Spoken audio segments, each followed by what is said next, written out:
My name is Daniel Castro. I'm Vice President of the Information Technology and Innovation Foundation. I want to welcome you to today's event, Responding to the Deepfakes Challenge.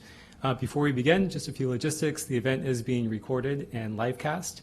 So those of you in the room, we'll have plenty of time for Q&A at the end. But if you're joining us online, if you want to ask questions of the panelists, you can send questions via Twitter using the hashtag ITIF Deepfakes.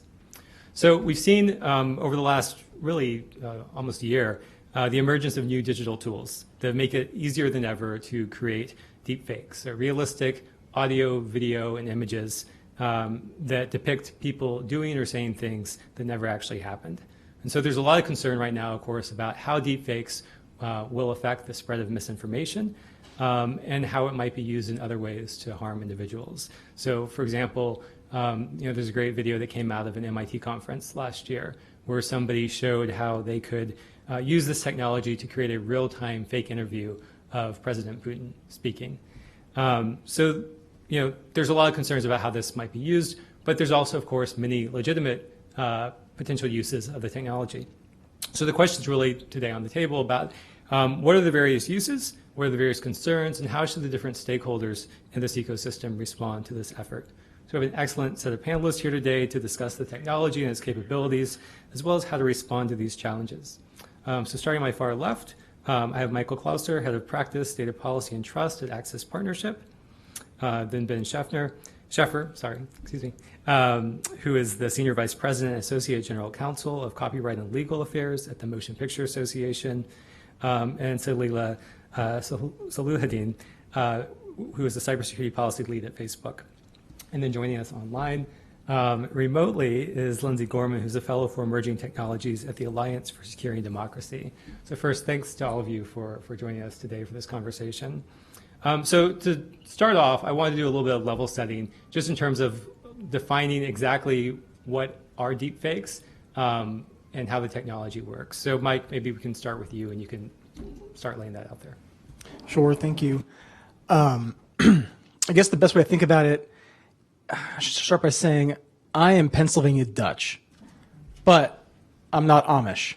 So almost all Amish are Pennsylvania Dutch, but not all Pennsylvania Dutch are Amish. So similarly, you have in sort of different concentric circles this thing like called manipulated audio and video, and that would be any audio video that's manipulated to help in, shift or interpret, shift the interpretation of the viewer of that media.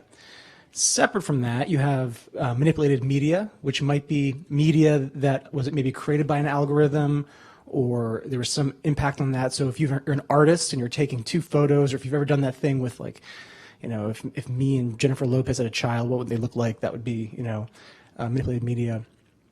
And then you have cheap fakes, which are sort of media that gets applied, things like cutting, snipping, slowing, speeding. It's not deepfakes. What deepfakes is it's the mix of deep learning with fakery, hence the deepfakes. And so the most common technology used to create this, it's an artificial intelligence application called generative adversarial networks.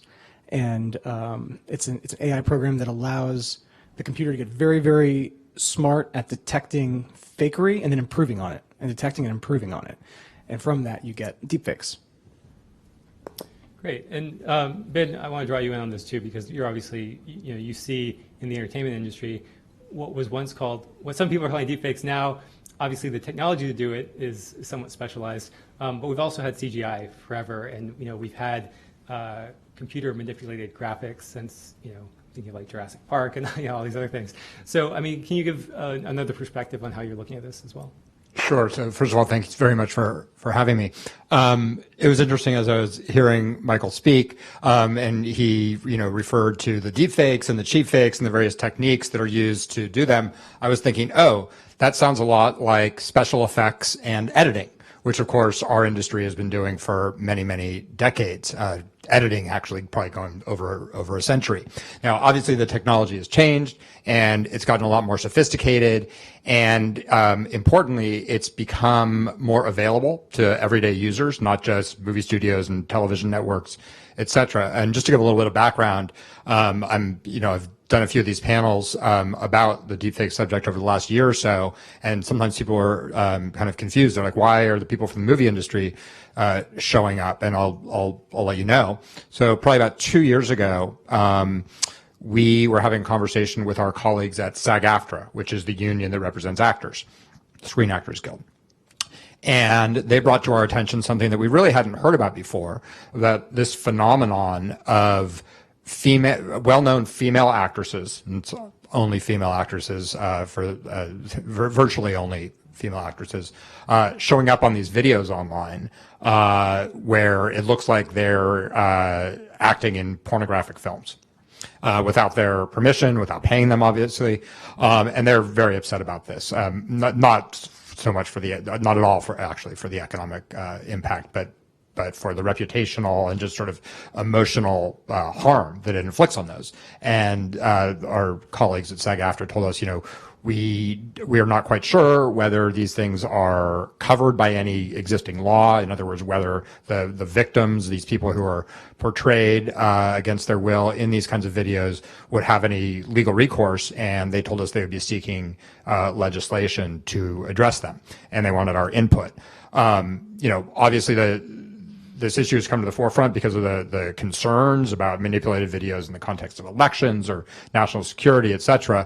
But when you start to regulate videos that portray people doing things they didn't really do or say things they didn't really say, that hits really close to home for us. I mean, it's what I'm about to say is a little bit flip, but our business is showing people videos that have been manipulated. And, we charge them $15 to go sit in a dark room for a couple hours and be entertained or educated by those videos. So, we've been a little bit skeptical, I would say, of regulation or legislation in this area because it touches on First Amendment protected activities of our members, speech of our members.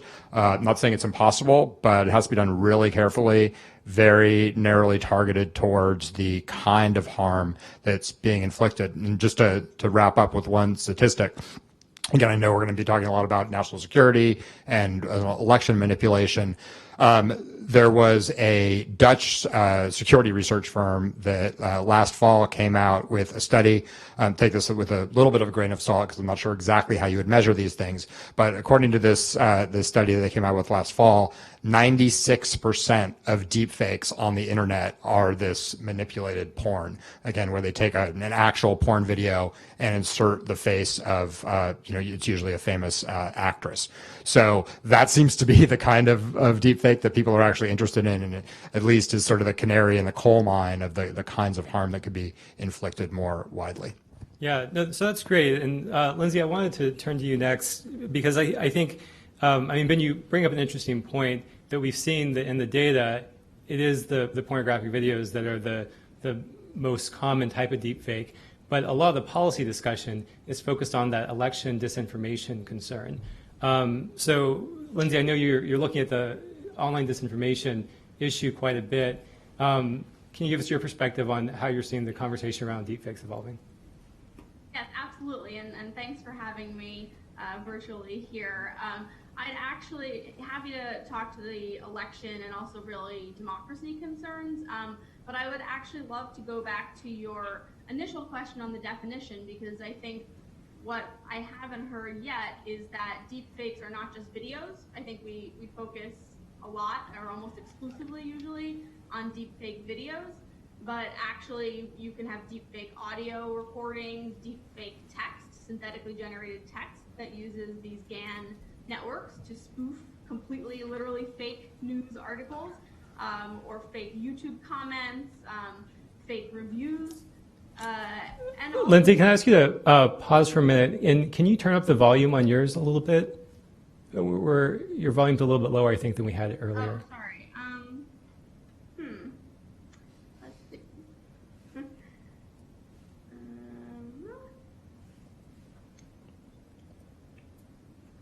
Microphone. Sorry, I don't know how.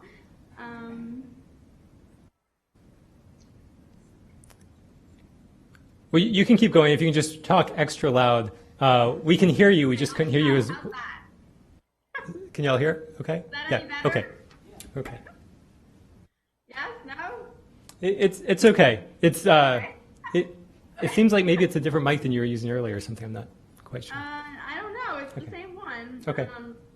But I'll try to speak loudly. But so I was saying that actually deepfake videos are not the only type of deepfake that, especially in the disinformation context, we need to be thinking about. Deepfake audio recordings, deepfake images, deepfake text, or also known as synthetic text, this full complement of synthetic media can also pose problems in the disinformation arena. And if we over-focus on deepfake videos, then we may miss a whole swath of potential threats from the election security and disinformation side. One that I think about often is really that of synthetic text, where you could, spoof literally fake news articles, and you don't even need bots and trolls and content creators sitting in a basement somewhere in St. Petersburg to create these stories. You can actually have an AI do it themselves. So from the disinformation perspective, I think, and more generally the threats to democracy perspective, the problem that deepfakes, and in saying deepfakes, I include that full complement of synthetic media, pose is that I think what everyone's really concerned about is that we won't actually be able to tell what's real and what's not, in a way that might be different from current types of editing that already influence things but are usually pretty detectable. And this is a technology that's really rapidly democratized, in the sense that if we were having this conversation about 8 months ago, this was something that was only in the research labs, and now these deepfake videos, audio, etc., text are becoming increasingly plug and play. And that means that anyone can create their own fake story or fake video. And of course, the politicians are really scared about this because they may have a hard time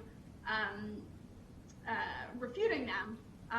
But from the democracy side, it's about degrading the very nature of truth itself.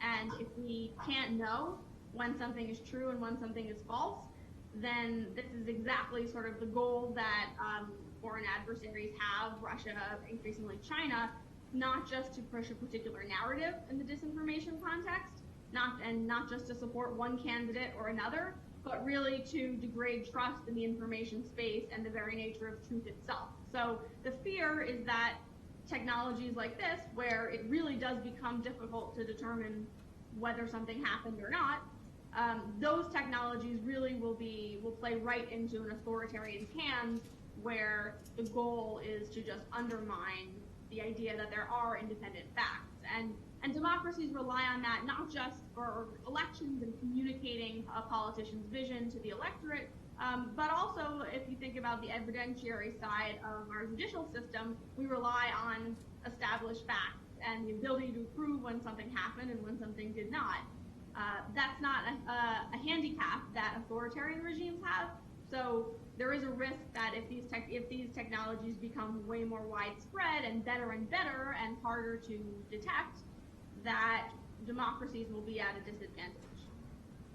Yeah, thank you for that. So Leila, let's turn to you. I guess, if you have something else to add to the definitions, maybe we can start there. You can also pick up on where Lindsay left in terms of the challenge that we're facing, which is how do we actually detect this, and at what speed does this appear to be growing? Thank you so much, Daniel. Thank you so much, Daniel. Thank you to this audience for being here today, remotely as well as in person. First of all, it's a pleasure to be here as a social media platform represented in this discussion. And I was just sharing with Ben that I was actually in the audience earlier this winter, hearing him speak from the perspective of the Motion Picture Association of America, and hearing also Michael speak about the technical aspects. And Lindsay, I think, was in a similar conference with me just a week ago in New York, if I'm not mistaken, at NYU, and I was listening to her. So it's I think really great that these public discussions that we're having are bringing these voices in and helping us to see this issue set from so many different perspectives. And I think I want to take a minute to just talk over some of the touch points about how Facebook is trying to wrap its arms around this really multifaceted issue. So last September in 2019, underwritten by $10 million from Facebook, but in close collaboration with industry and with civil society around the world, we launched a Deepfake detection challenge. And the goal of this challenge, Daniel, is to help the world at large, society at large, technologists, universities, academics, independent researchers, civil society, have tools to better ID manipulated content. The Deepfake Detection Challenge involves universities around the world. We're talking about MIT, Oxford, Cornell, the University of Maryland here just in the area, which has a world eminent computer science program. And the goal is to develop an open source data set to help communities in detection. I think Lindsay's absolutely right that these technologies, and I use that in the plural, can be deployed in a myriad of ways. It's important to remember the sort of creative, entertainment, educational aspects of the technology use. For every scary scenario, we can also see a converse, whether it's leveraging the technology to bring medical education, for example, to parts of the world where that might be hard to access. Nonetheless, I think that the speed of detection is critical because when we think about content that goes viral, if you're fast in the detection, you're fast in the disruption. Or you're just fast in the labeling or whatever the case may be.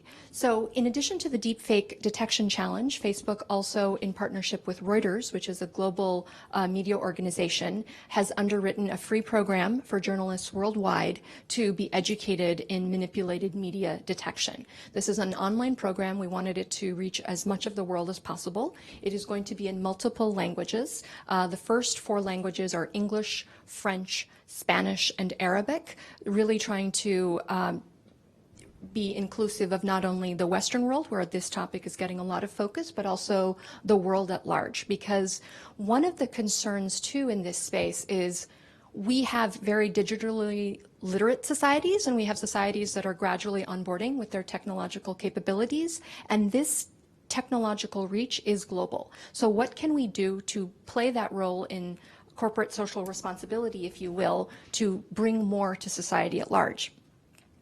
In addition, in January of 2020, we were the first social media platform to launch a policy. Our policy was not developed in a vacuum.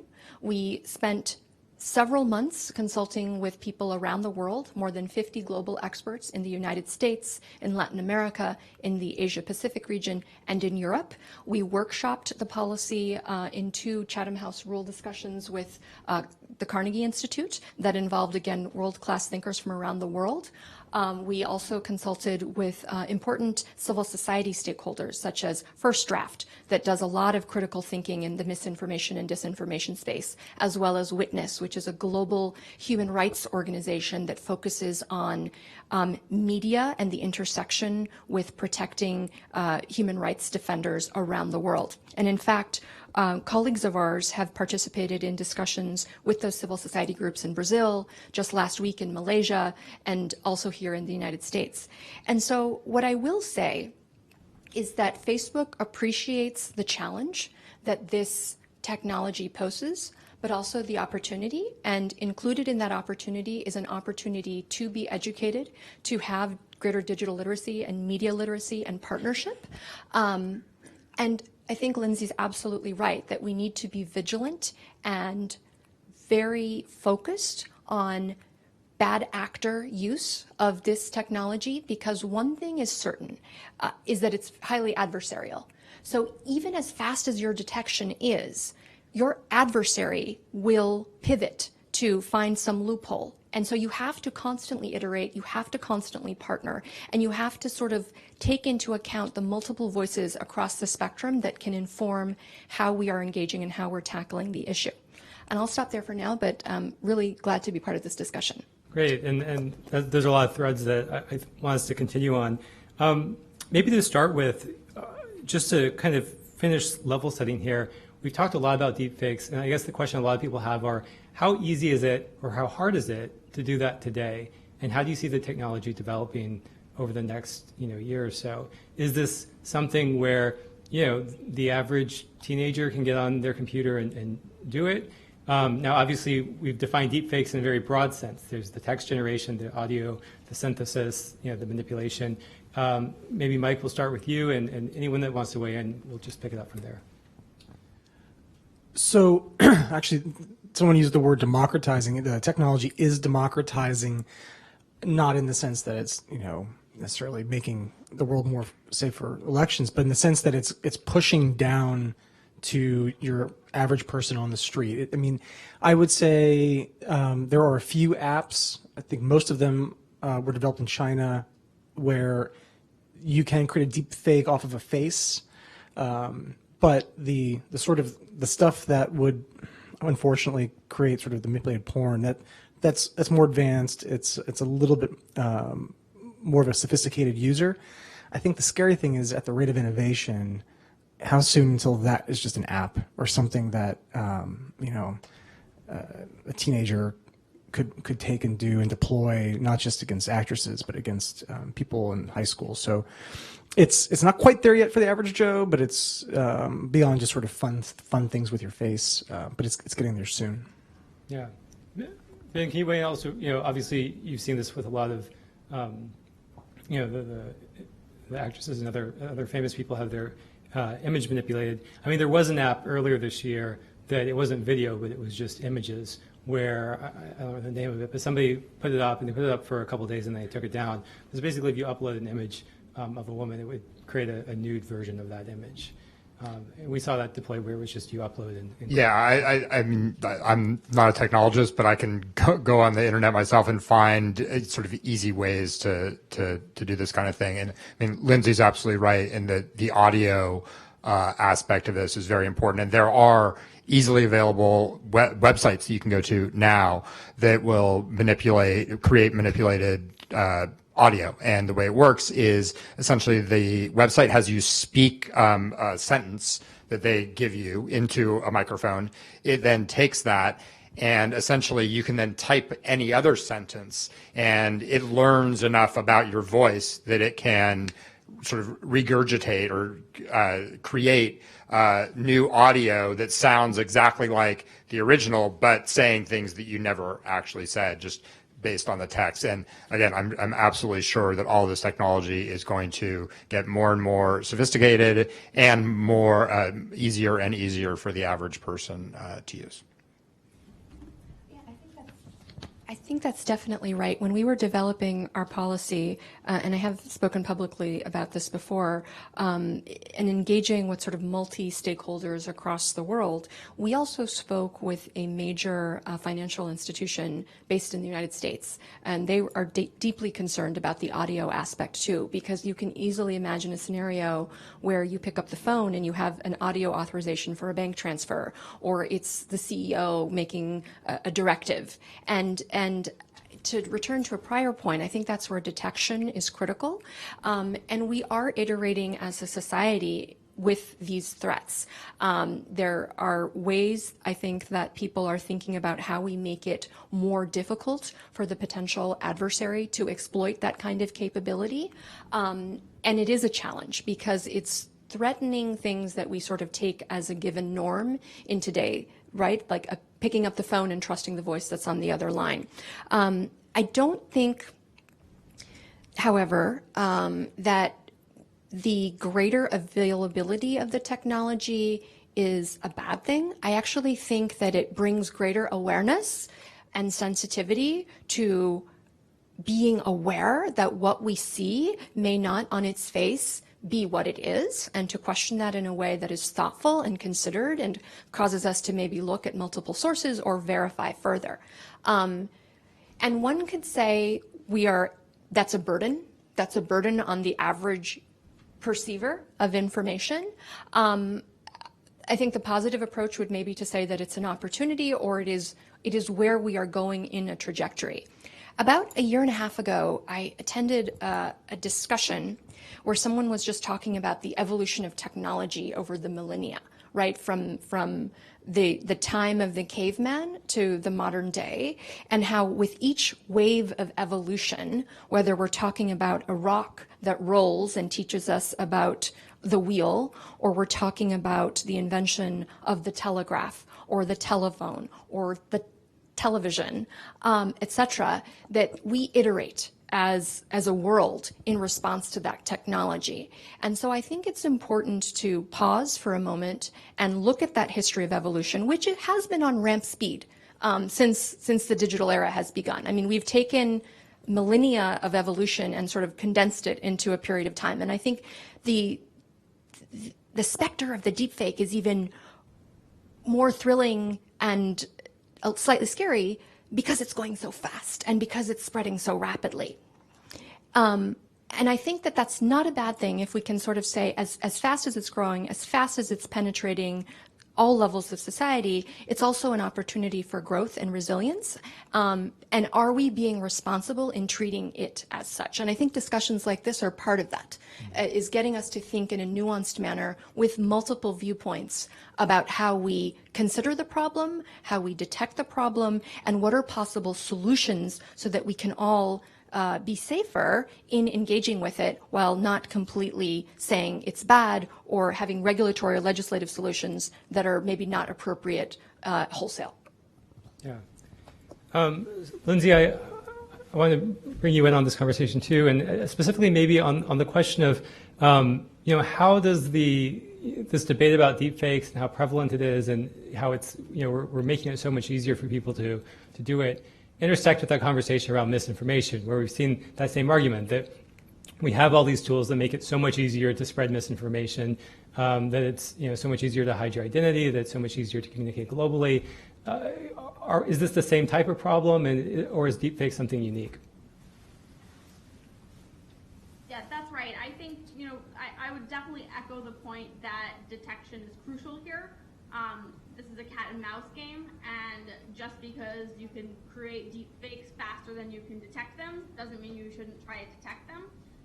In the broader conversation about misinformation, I think what we're seeing in the misinformation conversation, and we're going to start to see if we get more and more of these deep fakes, is a need to find trusted sources of information.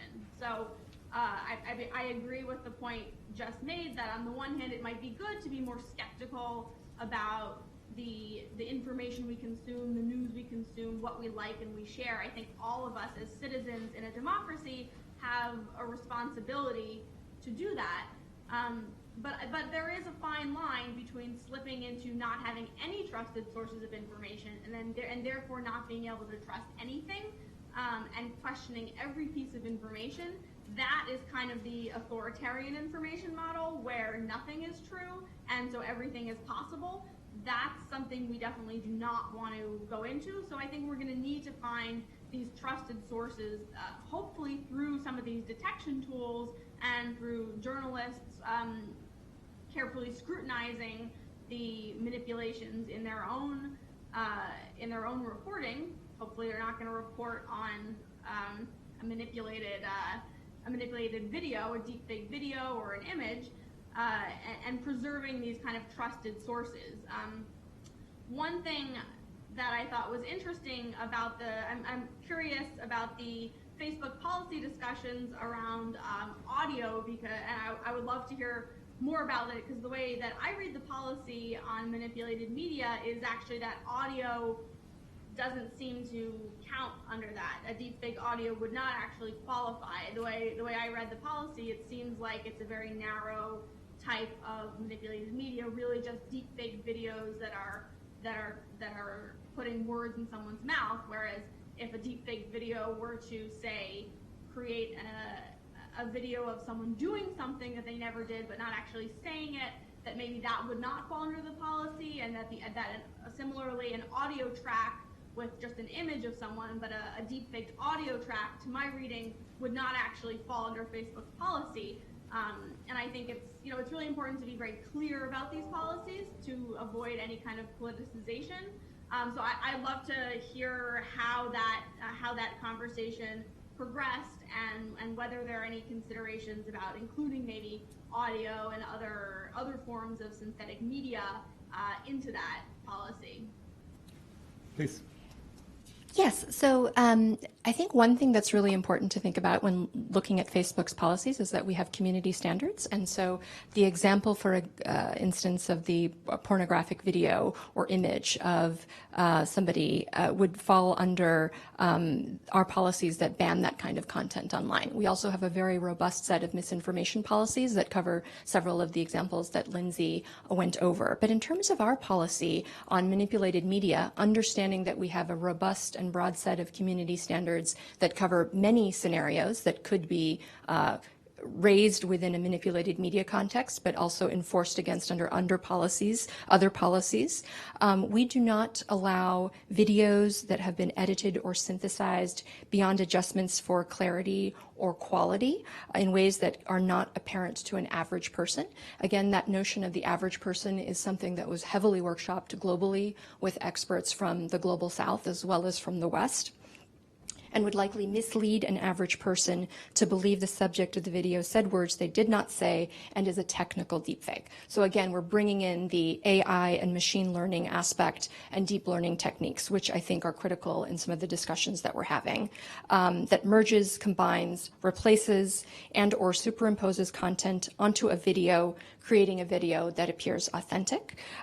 We do not include in this parody or satire, which is critically important in electoral and other contexts, and I'm sure in creative scenarios as well, or omit words or change the order of words.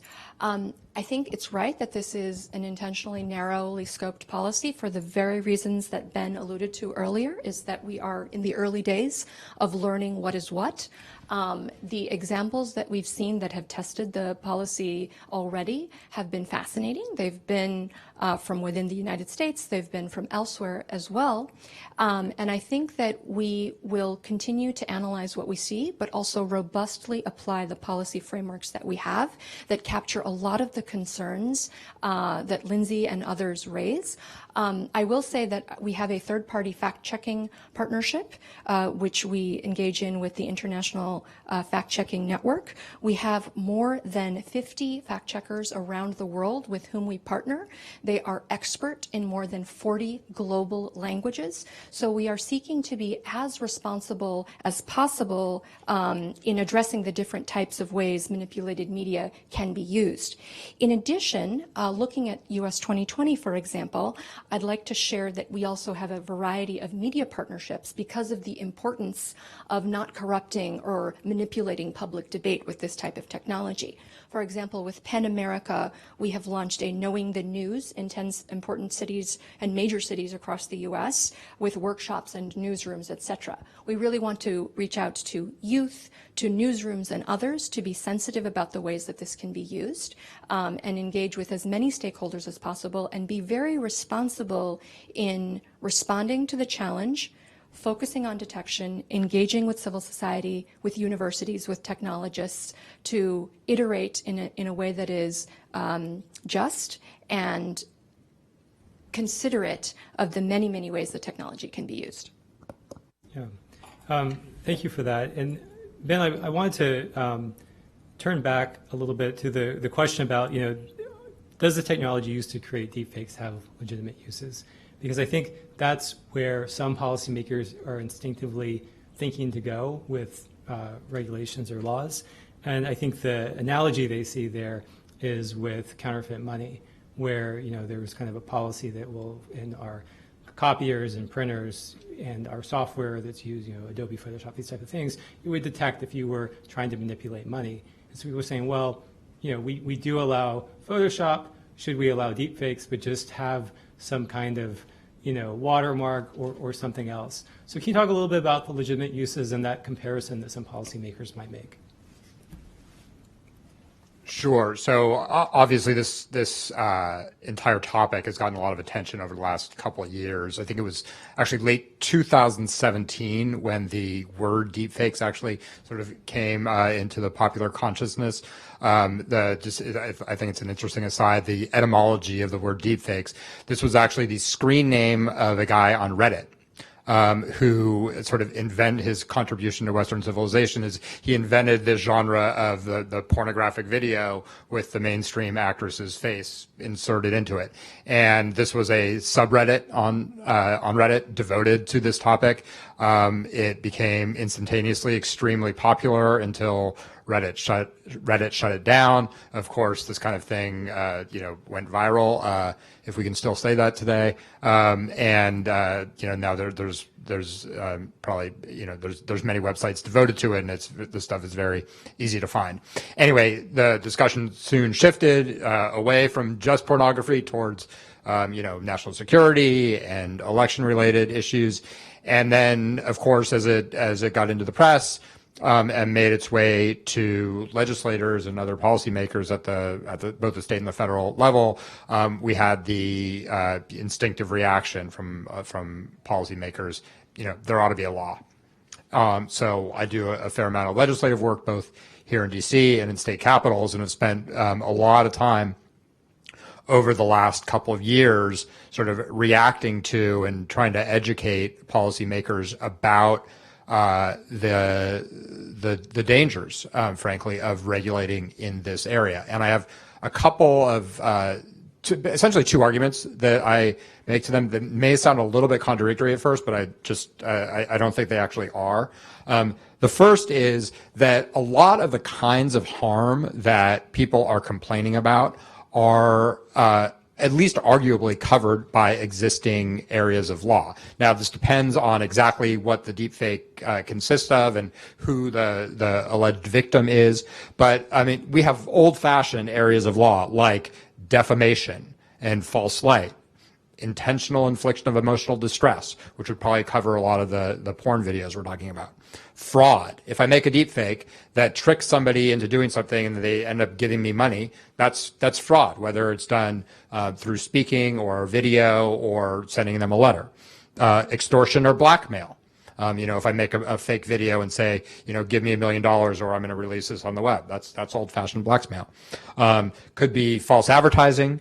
Could even be copyright infringement if you're using somebody else's video and doing something with it. So a lot of the instinct to legislate or regulate in this area, I think, can be tempered by pointing out that there are existing bodies of law that cover maybe not everything, but a large body of the kinds of harm that we're talking about. The second argument I make, it's kind of the flip side of that, is that the First Amendment and the broad interpretation of the First Amendment by the Supreme Court and other courts in this country make it extremely difficult to regulate speech, even false speech.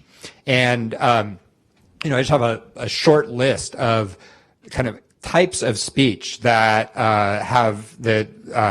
legislatures and Congress have attempted to regulate over the last couple of decades, that the U.S. Supreme Court, and speech that virtually every right-thinking person would think is terrible in some respect, but that the U.S. Supreme Court has nonetheless said is beyond the scope of regulation because of the First Amendment.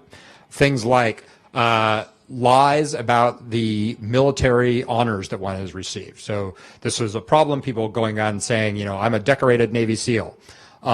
And the Congress passed a law called the Stolen Valor Act and says it's a federal crime if you lie about the military honors you received. U.S. Supreme Court struck it down, said simply telling lies is, at least in many instances, protected by the First Amendment. Vulgar and offensive protests at funerals. You had this group in a religious group in Kansas that made it their practice to go scream and yell, say really awful, horrible things at military funerals. And Congress tried to regulate that, or the states tried to regulate that. People would bring lawsuits under these state laws. Again, the Supreme Court said as long as they're connected to some political issue, can't regulate that. really horrible stuff. These so-called animal crush videos. People have a sexual fetish where they enjoy watching videos of people torturing animals, crushing animals. Regulated by Congress, again, the Supreme Court nonetheless struck down the law. Flag burning, but that back in the 90s, highly offensive to many people. Again, the Supreme Court said it's beyond the scope of regulation. And just to finish up, something that I think is actually most directly related to the conversation we're having today is there was a case back in I believe it was the early 2000s called Ashcroft versus Free Speech Coalition that went all the way to the U.S. Supreme Court. This was about a law that Congress passed to ban, quote, virtual child pornography. This is essentially computer-generated child pornography. It was not using the images of any actual children, but apparently the technology was so good that it was virtually indistinguishable. Went all the way to the U.S. Supreme Court, and the Supreme Court struck it down. In other words, it's perfectly okay for Congress to regulate actual child pornography, but if it's only computer-generated, not using actual children, not depicting actual human children, it's beyond the scope of regulation. Again, there may be things, very narrowly targeted regulation, especially in the area of pornography, sort of non-consensual pornography, but none of those have yet been tested by the Supreme Court, which again has made clear that even a lot of really awful speech is nonetheless protected by the First Amendment and beyond the scope of what Congress or state legislatures or the courts can do. Yeah, that's really helpful. And I guess maybe to clarify, because you set up those two positions, are you saying right now for actors that have their image used in a pornographic video, are you saying that you think they do have sufficient recourse under existing law, or that maybe those existing laws need to be adapted? Or are you saying that it's going to be very hard to do anything because of free speech? Well, I think it's untested. We haven't seen a lot of lawsuits. I mean, one, because just as a practical matter, it's hard to locate the people who are actually creating these things. If they're on social media networks, those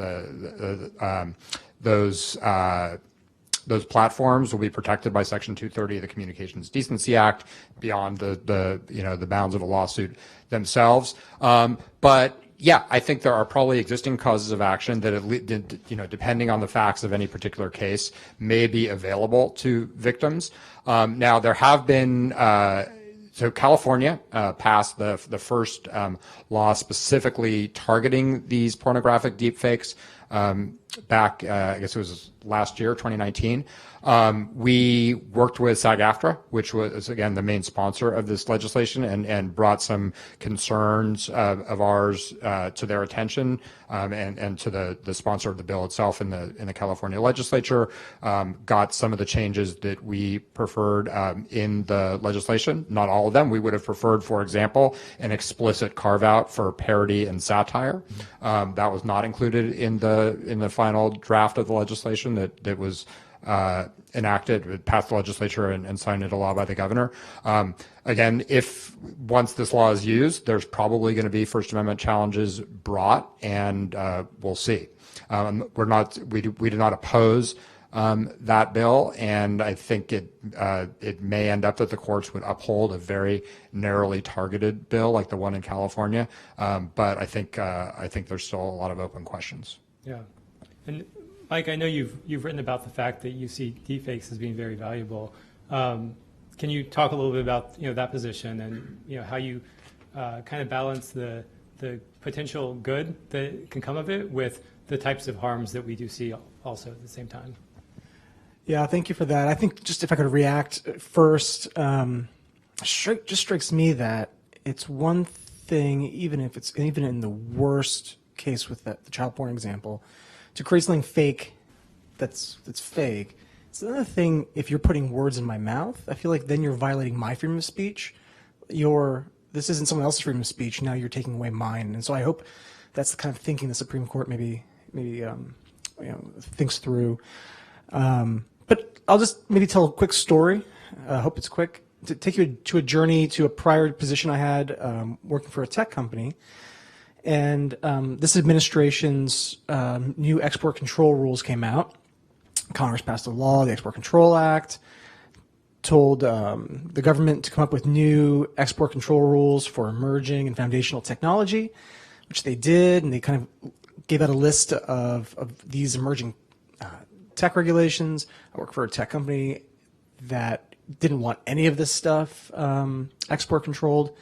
And so I called a technologist I'd been working with in our headquarters and went through them all with him and said, so listen, here's how the game is played in Washington, right? You've got to throw a weak gazelle at the government.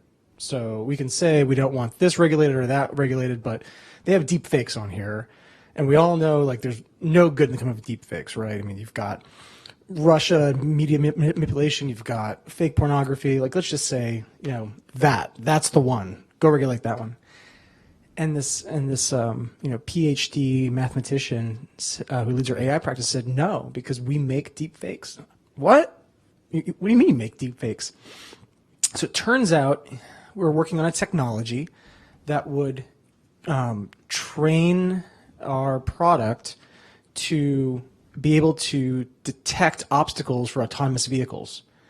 And the way that they did that was they took something called a game engine, which sort of creates scenarios. It's the same technology used to make Grand Theft Auto, but then juiced it with deepfakes to create high fidelity situations to kind of train the algorithm to make really hard calls and at moments, and take that, train it, and then instantiate it at the chip level.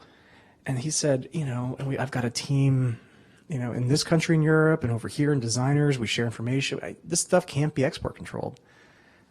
And I thought, you mean there's good here? And I did some more digging and saw that, in fact, the underlying technology, we talked a little bit about what deepfakes is, the underlying technology, generative adversarial networks, which is this cat and mouse game between two algorithms fighting against each other, hence the adversarial part, and generate more content sort of out with the other, the generative part, was actually used for a lot of good. It's used by companies to better detect cancer in MRIs and in X-rays. So think about that usage, right? It creates images of sort of fake cancer or not cancer, and then it can run rapidly through an AI machine learning program to this, you know, to help train it. Yes cancer, no cancer, false positive, negative, you know. So it gets smarter. There's a university out in California that used it to infer dark energy, dark matter in the galaxy, because it just didn't have enough maps, right? You can't, you know, telescopes can't map everything. And so it used mathematically extrapolations to kind of create where they would think dark matter would be.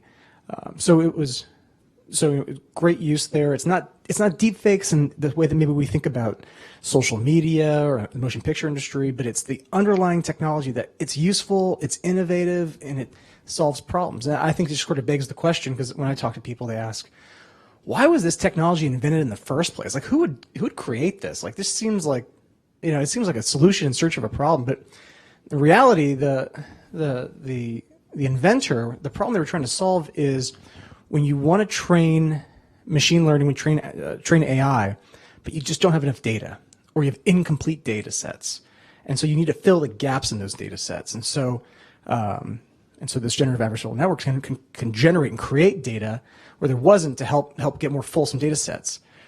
Why does that matter? So just my last point, because I just want to congratulate Daniel. You know you're at ITIF when you have sort of a substantive conversation that weighs pros and cons, and not at, like, you know, at the defense hawk think tank where it's all like, you know, the damn Russians, you're gonna, you know.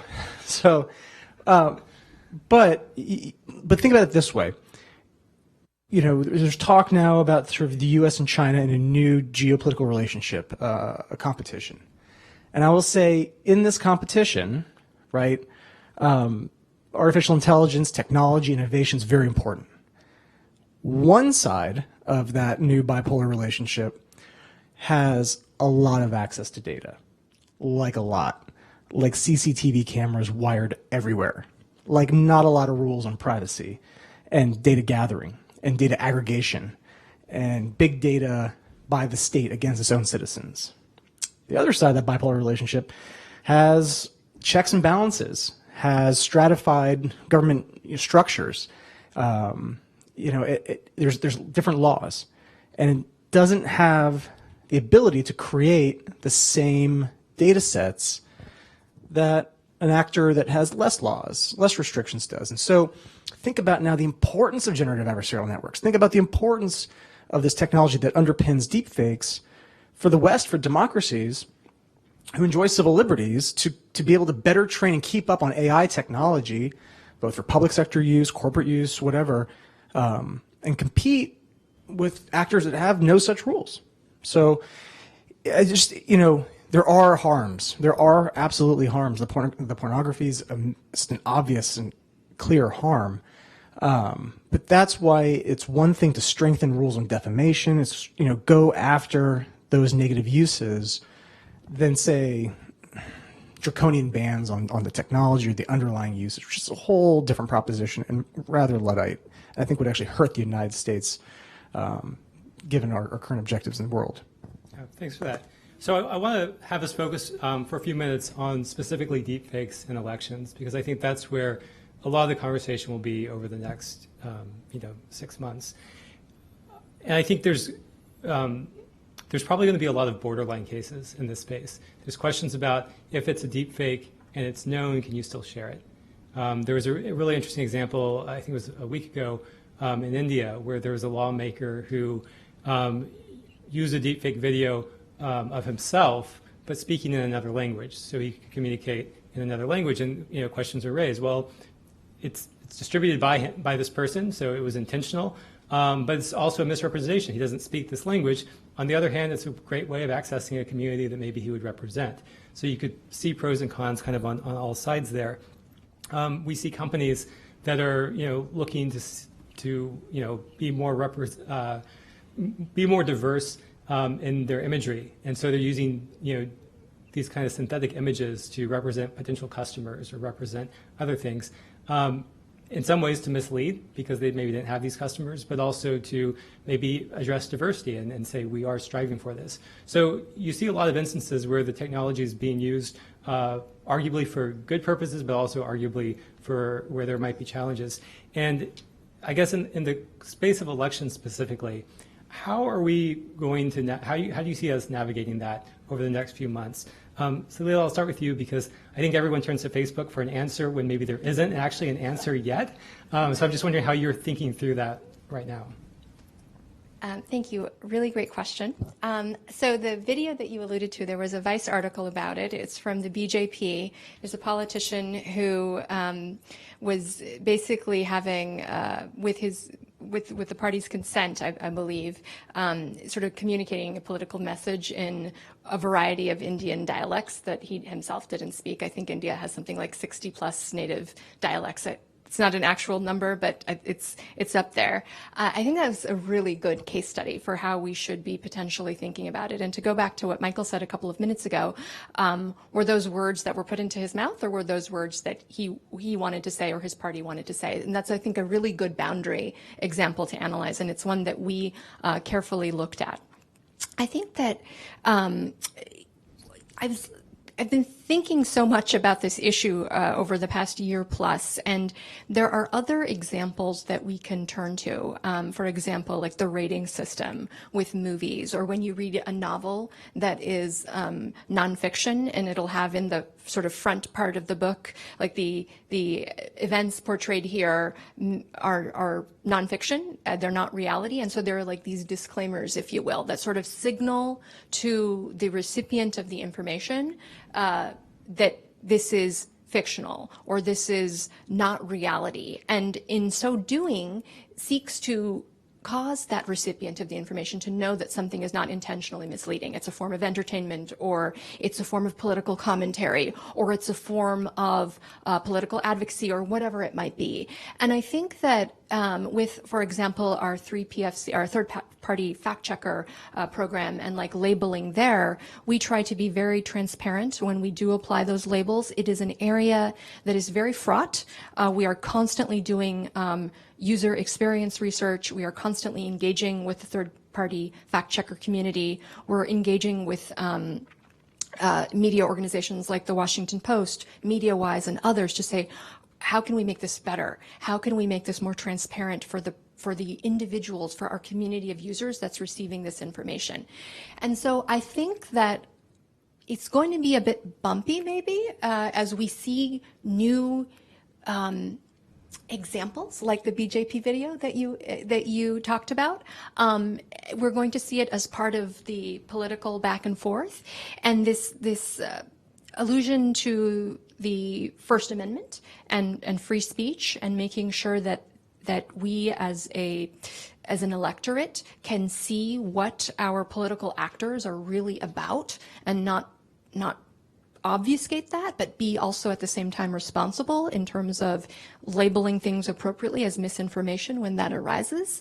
By calling that out, using third-party validators is going to be critically important, and increasing transparency and signaling for the people receiving the information.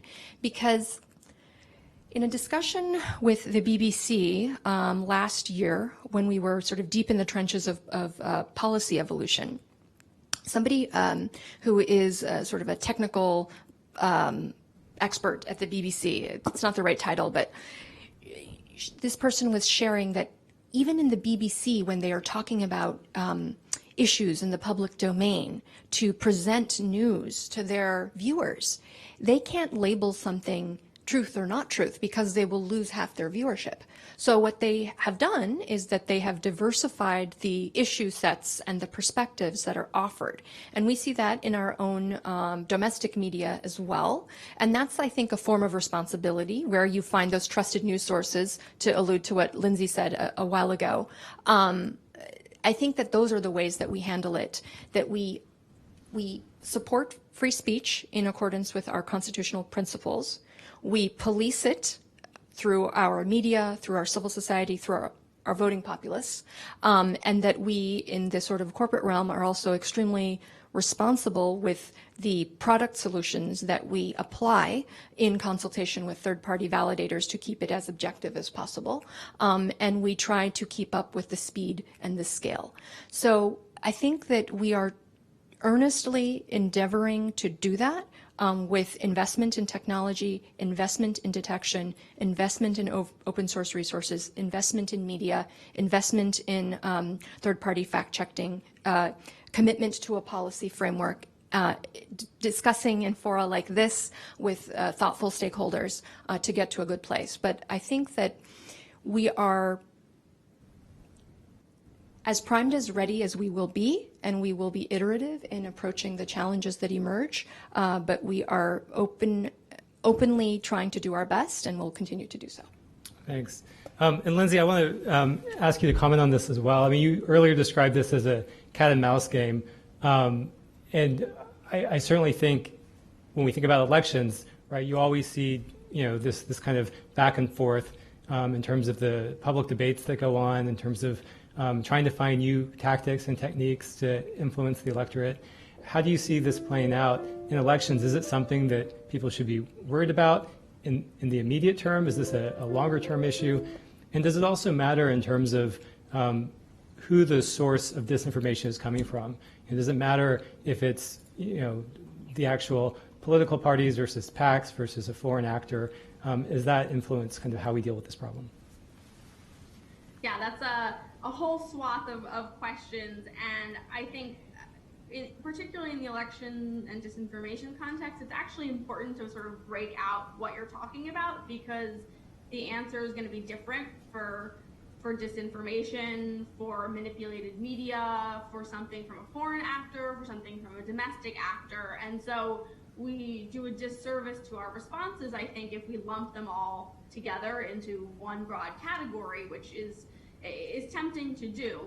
And I would just say that I think there are pretty good non-legal remedies here as well. We've been talking about some of the legal remedies and changes to our laws, but especially on the platform side, I think it doesn't have to be so black and white.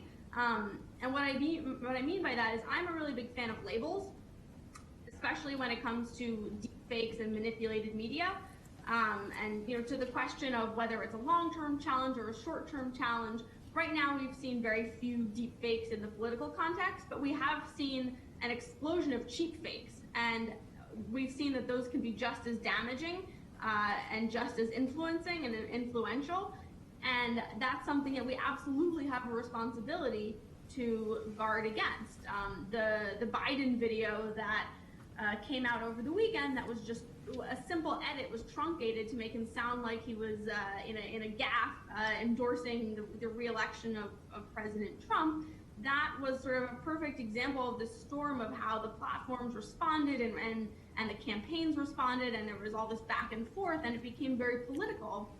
And I think the reason for that is that we don't have these clear policies yet that are uniformly and proactively applied. So that video, I think it was on Twitter, it got over 5 million views before Twitter even put the manipulated media label on it.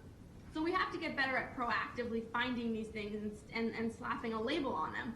But that doesn't mean that we need to take them down. I think that's when you get into, what some people would call free speech considerations. If you're going to remove videos just because they've been manipulated, that kind of borders on, maybe it's not technically free speech, because if it's a private platform doing it, they can decide what's on their platform, but that borders onto something very uncomfortable, and especially with governments, it's increasingly uncomfortable, and something we really don't want to legislate. We really don't want governments to be in the business of deciding fact and fiction, because we're already actually seeing the consequences of that around the world, with more and more countries passing legislation that makes fake news illegal, and is really being used as a way to jail dissenters. So that's why, like I said, I'm a big fan of the labels when there's a technical manipulation, and that's why there's a difference between something that's true or false, like standard disinformation, and something that has been manipulated, whether by artificial intelligence, by a strategic truncation or editing of the video. We've seen many examples of that. Nancy Pelosi has been a favorite target for these cheap fake videos. But that, to me, it doesn't seem like we're infringing on anyone's free speech if we put a label and say this video has been manipulated, because the real harm from the elections standpoint is that you confuse the voter. And it's completely reasonable not to have watched a particular speech, like many folks probably didn't watch the Joe Biden speech in Missouri over the weekend, but then they saw the video that was shared and edited in this kind of deceptive way, and they didn't really have a reference point to go back to. So I think it's our responsibility not to confuse voters, and to do what we can not to confuse them, and putting a label quickly and proactively on content that doesn't necessarily say this is false or this is true, but says there's been a technical manipulation here, so think twice before you like it or share it, or know that there's something that's not totally accurate from how it appeared in real life. That's a hugely responsible act that I think the platforms can take, that politicians can take in not sharing this content so freely if they know that it's been manipulated. But again, that's a difference between saying what's true and what's not, versus what's been manipulated and what's been edited and what's not. And I think the latter category is much safer territory for everyone. Lindsay suggests a proactive, technical, and dare I say autonomous way of looking for this manipulated media. The irony is that the technology that'll do that is generative adversarial networks. It's the stuff that makes deepfakes, right? It's sort of like, you gotta sort of, have a spy to catch a spy. And so I think that's my point, is with the deepfakes, the election manipulation, the disinformation, that is the weapon. Generative adversarial networks is the tool, which could be used for so many different things, including fighting the abuses of deepfakes. So we haven't talked as much about, we've been talking a lot about, can you identify the deepfakes? The other side of that is, can you identify authentic content?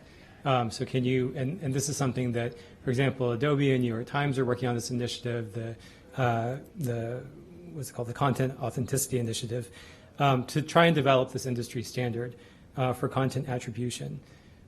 So I just want to put that to the panel. I'll let anyone who wants to start take it. How much should we be working on the detection side versus the attribution side? Or do we need a combination of both of these? Just go super fast. I don't think that they're mutually exclusive. I think that just based on the discussion today, that it's sort of all hands on deck and looking at this multifaceted issue set and looking at it from different perspectives and working as much as you can. I think that the Content Authenticity Initiative is a great initiative. I think it's complementary to detection efforts that are in full swing. Jigsaw has also done a lot of research on the labeling side of things. I think the Biden video is a great example of the need for doing this and doing it quickly. And how transparent are you? How prominent is the label, et cetera? We are very focused on that, and our third-party fact checkers were engaged there and did apply a label and did evaluate the content where that was appropriate. So I don't think it's a zero-sum game. I don't think it's a we do this but we don't do that. We really, really, really need all stakeholders who have their part of what they care about in this space, and they sort of pursue that with rigor. And so I think that we should be tracking what Adobe is doing. I think it's a great effort. In fact, we were very well represented in the meeting that they had in California recently. So in fact, even with our deepfake detection challenge, we've got Microsoft, we've got Amazon Web Services, we've got universities, et cetera, because we recognize that each stakeholder is invested for a different reason. The other thing that I will say, alluding to what Michael talked about in terms of the geopolitical aspects of investment here, and we are here at the Information Technology and Innovation Foundation, is to focus on the word innovation and what's the intersection of innovation with national security. And I think that the role of the government in sponsoring research and competitions, and when we look at the advent of the internet, I mean, that originated in government funding. And so what can we do for our universities? What can we do for our technologists? What can we do for our media partners in this space? Like, are there grants? Are there other ways that we can support them at a government level, in private industry, and elsewhere to strengthen their abilities to engage? And I think that that's how we get through this in a way that is responsible and not hysterical, and that makes us able to succeed in the world economy that is now and that will only continue to get more competitive as the years go on. Yeah, and can I ask you, maybe just to extend a little bit, to Mike's point earlier that, it's the same GANs that are used to detect as is used to generate, right? I mean, ultimately.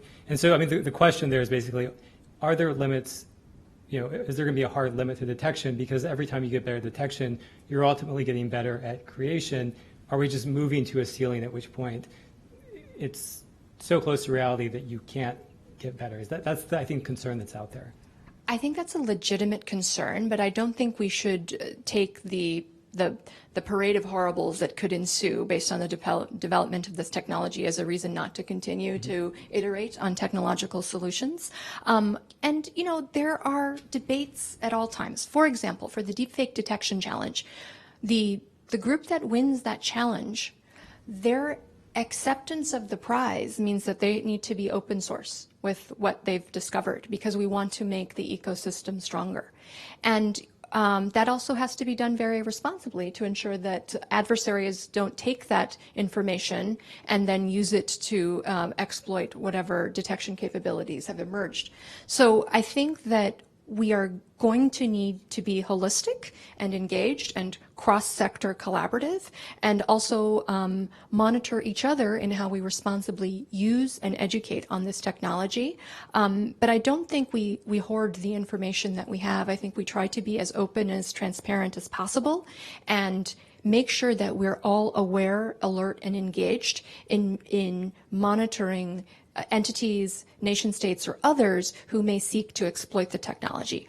On the point made earlier about how this can be used, I'll just say that in December of 2019, we took down a network of pages and accounts where manipulation was occurring with AI-generated images to portray the facial depiction of those who had those accounts. And so that was a combination of our policies against coordinated inauthentic behavior, our AI detection capabilities, tips from researchers in the investigative space, our own sort of threat intelligence teams as well. And so I think that's the sort of nuanced response that tackles this. It's not that you ban fake images in their entirety, but where they are used in a way to exploit, mislead, manipulate, abuse platform roles, etc., that you take that fierce, strong, and swift action to signal to the actor, we know that you are doing this. It is not allowed. You may continue to iterate. We will as well.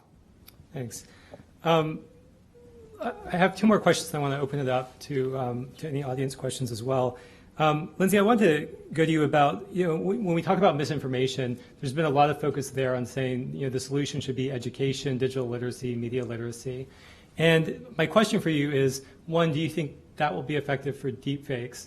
But also, it seems like some of the research coming out about misinformation is saying that even when people can identify some of this content, there's still this kind of residual after effect of, for example, SNL's parody of Sarah Palin, where people kind of confuse what she said with what was on SNL and just kind of all merged together in people's collective memories. I think, some of the stuff with Biden that you mentioned, it's similar. It's obviously playing off of stereotypes that people have.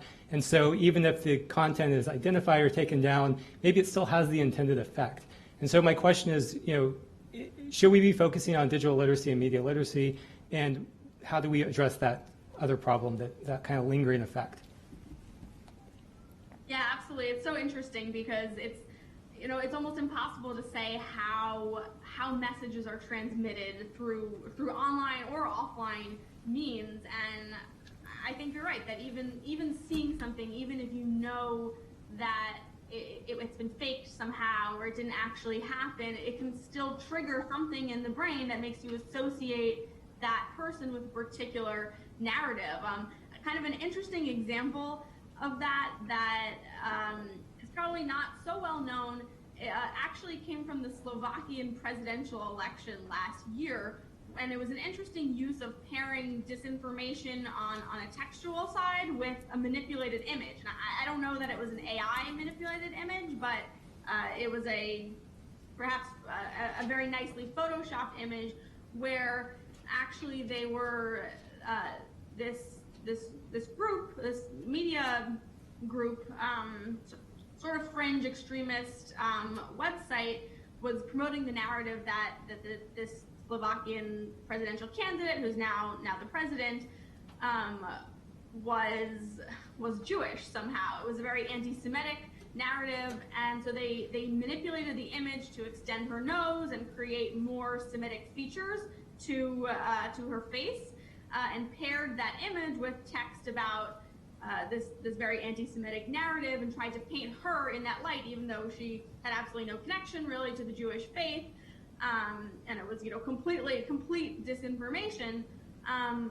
But even if you know that that's not true, and I'm sure it was possible to look up whether that was actually true, it still plants an image in your mind. So I think you're right that we do need to worry about planting that image. But I would say that planting that image is much easier when you don't know if something is true or not. And so I think journalists have also developed ways to sort of cope with disinformation and misinformation more broadly. Back in 2016, I think it was 32 out of 33 American news outlets actually shared information from Russian bots and trolls as sources. So they clearly weren't doing the right due diligence there. But now I think there have been some lessons learned and to sort of stop that spread of disinformation, and also potentially to clamp down on that sort of psychological aspect to it. And I mean, one of them that I think is a good idea is this idea of the truth sandwich, where when you're presenting false information, the way you cover it is you say, one layer of bread, this is false, then you say the false content, and then you repeat again the second layer of bread at the end of the sandwich, that again, that this was false information.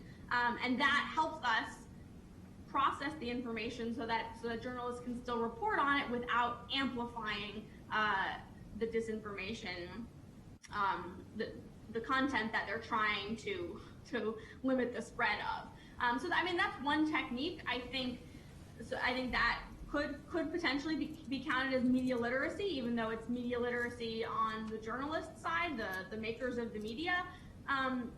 But I also would not dismiss media literacy efforts if done seriously in the general public. This question is really an all of the above response that we need. It's not something where there's going to be a silver bullet where a great detector of deepfakes is going to solve every problem. And I don't think media literacy on its own is going to solve every problem either. But I think there has actually been some promising work from an organization, IREX, that's based in DC. They've really done some promising work on educating students on how to better check their sources and respond to potential disinformation. So I do think that can be promising. It's not the only solution. It's a little bit harder to see how that applies strictly to deepfakes, where I do think that there are more technical solutions that can be useful. And you'd asked about also attribution, and that's, I think, another one of these cases where depending on what harm you're going after, how important it is to attribute it may be a little bit different. I think we absolutely need to understand if foreign actors are using manipulated media, synthetic media, deepfakes as part of disinformation narratives. That's something we really need to be on high alert for, and I'm not sure that we are right now. And then also certainly in the case of non-consensual sexual imagery, attribution is hugely important, because we need to take punitive measures against the purveyors of this imagery, which, by the way, disproportionately obviously target women and women in high-profile roles, celebrities, but also politicians and journalists, women with a high public profile, at a time when obviously we're encouraging women to go into these roles. So I definitely really believe we need to attribute and really crack down on that, but it may be different when we're talking about deepfake images or videos in an election contest that's put out by a domestic actor or certainly a campaign actor. And there, I think really the onus can also be not just on the platforms, but also on politicians themselves. The House Ethics Committee released this guidance a couple of weeks ago asking political office holders not to share content that they know to be manipulated. And I think that's just a basic measure of responsibility that's very easy for these kind of campaigns and elected officials to take, that would buoy trust in our information space and make it a place where quality content thrives, as opposed to kind of the current state of affairs where it's this race to the bottom, and where fake information goes viral, and it's just about eliciting these sort of psychological emotions as opposed to prioritizing quality information. Great, thank you for that. So my last question, and I'll open it up. And Ben, this is for you. We've seen, you mentioned the New York state law that was trying to create some rights around the right to publicity or commercial use of images. And we've seen more and more, opportunities where we've seen, celebrities who have died who are now on tour. Think of the Michael Jackson type thing. So one of the questions that we've seen raised in this space, as the technology has been created to allow commercial use of digital images of celebrities after their death, is the question about basically if you're taxing this estate and you're valuing the digital imagery, does that almost force the estate to commercialize? Because they don't really have a choice. They have to pay the taxes, and that forces them to then use it. How are you thinking about that question already? I thought I put it to you. Sure. So this is an area, we don't always use the label deepfakes to apply to it, but I think that the technology is closely related and the legal issues are just half a step removed. So what Daniel's referring to is this whole area of law called right of publicity. which has been around for a little over a century. It's an outgrowth of the right of privacy. And essentially, it is the right to control uses of your name, image, and likeness in commercial context. So the easiest way to explain it is if I'm driving down the highway and I see a billboard for it says drink Coca-Cola, and it has, for some reason, they used my image on the billboard, and I had not given them permission, the thing that I would be able to sue Coca-Cola for is violation of my right of publicity. The tort has expanded a bit over the century or so that it's been in existence, in ways that are a bit controversial.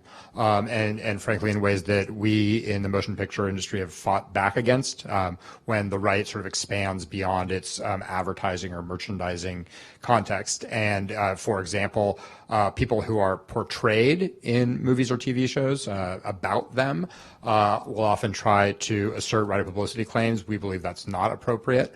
And then more recently, there's this whole issue of what are sometimes referred to as digital replicas or digital avatars. This is essentially when the producer, using technology that's very similar to that which is used to create these sort of manipulative deepfakes, essentially recreates an actor, potentially living or potentially deceased, and has that digital replica or digital avatar, quote unquote, act in the movie. And this can be done with permission or without permission.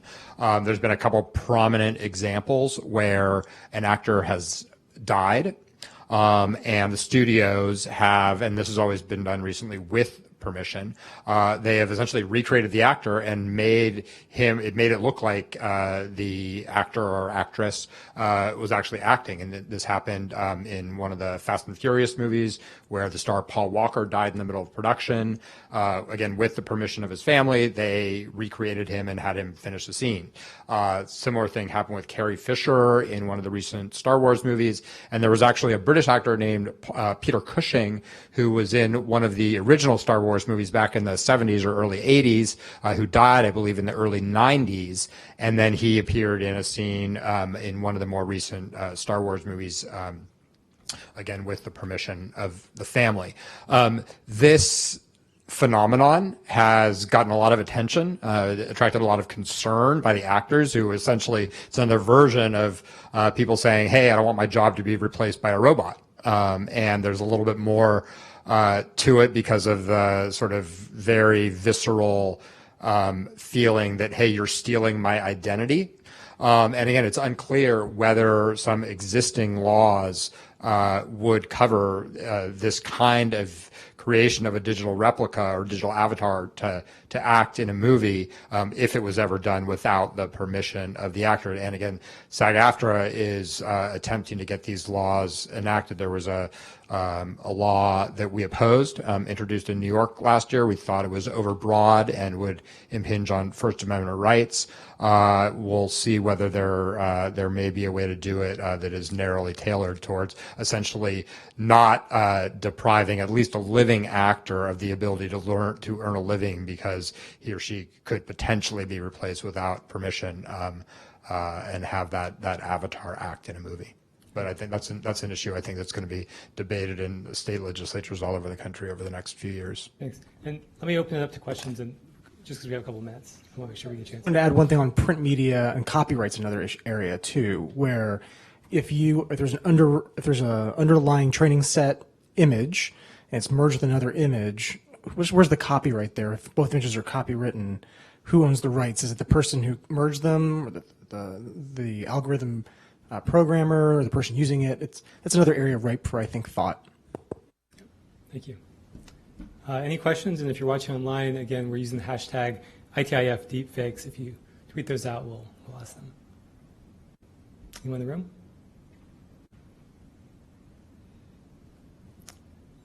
Going once? Going twice? All right. With that, I think we'll stop. I do want to ask you to join me in thanking our panelists for this excellent discussion.